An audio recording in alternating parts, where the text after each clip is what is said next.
The 5 top reasons of police mistakes and that help us win DUI cases for our clients is, number 1, police officers write poor reports, whether it's because of poor note-taking, whether it's because of a lack of intellectual capacity, quite frankly, whether it's a problem with when they do it, they wait too long to do it, and whether it's a fact that they don't accurately take the information down as it occurs.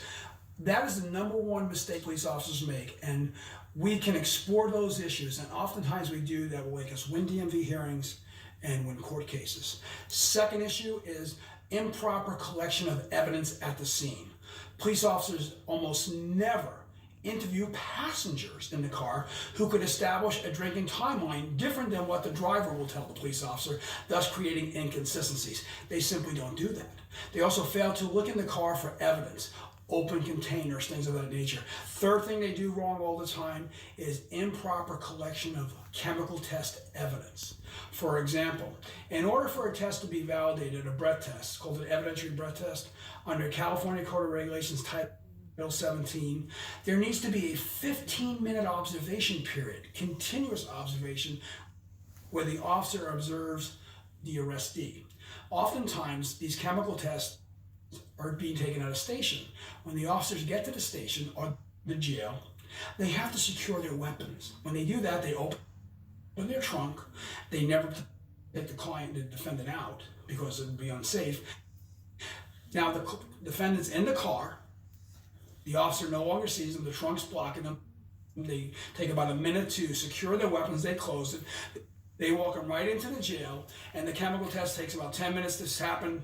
So we have a break in that 15-minute window, and that makes it a violation of Title 17. And that's super important in the APS cases, because if we can show that by evidentiary testimony, it shifts the burden back to the Department of Motor Vehicle. When that happens, now they have to call an expert to fix that problem, and they never want to call experts.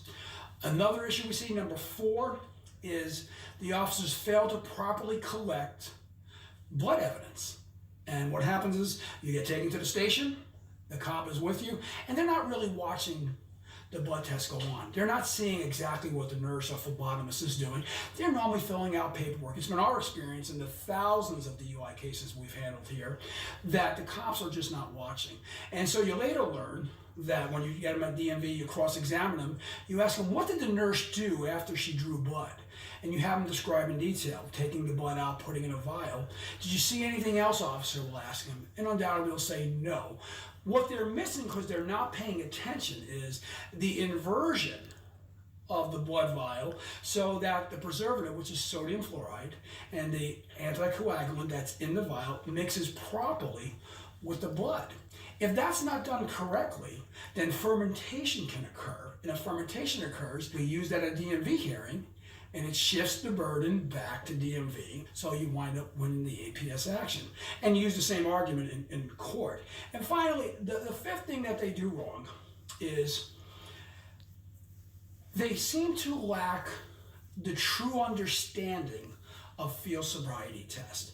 They have basic training in field sobriety test, and oftentimes, a majority of the times, they improperly instruct and demonstrate and actually record how the person performs the test.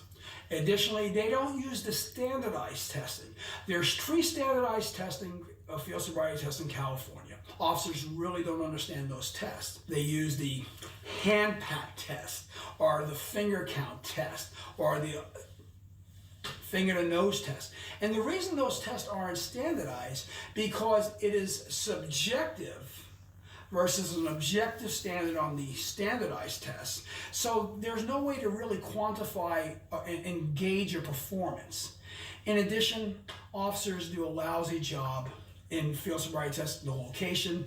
They don't factor in fatigue, physical abnormalities of the person, overweight, people that are overweight, a grade, rocks, dirt, gravel. They just do a horrible job in all those areas. And I tell you, as a lawyer who has done thousands of DUI cases, it is one of the most fertile areas of cross-examination to help your client win a DMV APS hearing and actually win a trial in court.